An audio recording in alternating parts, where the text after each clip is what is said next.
Please ఈ వీడియోని ఒక లైక్ చేసి సబ్స్క్రైబ్ చేయడం మర్చిపోకండి. ఇంకా అవని సుజాత ఇంటికి వస్తారు. ఇంకా ఇంటికి రాగానే వేదవతి ఇంకా అవనిని విగ్రహం ఎందుకు తీసుకురాలేదు అని చెప్పి అడుగుతుంది.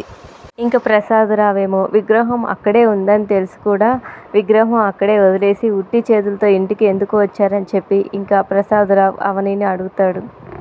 ఇంకా సుజాత అలా రావాల్సి వచ్చింది అని చెప్పి అనగానే ఇంకా వేదవతి ఎందుకు అవని అలా ఉన్నావు, రుద్రాని ఏం కండిషన్ పెట్టింది అని చెప్పి ఇంకా వేదవతి అడుగుతుంది. అవని ఏమీ చెప్పకుండా ఏడుస్తూ సైలెంట్గా ఉంటుంది. వేదవతి ఇంకా కోపంగా అవని నిన్నే అడిగేది చెప్పు అని చెప్పి ఇంకా వేదవతి అంటుంది. ఇంకా అవని ఒక్కసారిగా ఇంకా ఉలిక్కిపడి ఇంకా ఏడుస్తూ ఉంటుంది. ఇంకా వేదవతితో చెప్తూ ఉంటుంది, నేను నా భర్తని అలేఖ్యకి ఇచ్చి పెళ్లి చేయాలంట, నా భర్తని నేను వదిలేసుకోవాలంట అని చెప్పి ఇంకా అవని ఏడుస్తూ ఉంటుంది. ఇంకా ఆ మాట విని ఇంట్లో వాళ్ళందరూ ఒక్కసారిగా షాక్ అవుతారు. Thank you for watching. Please subscribe my channel.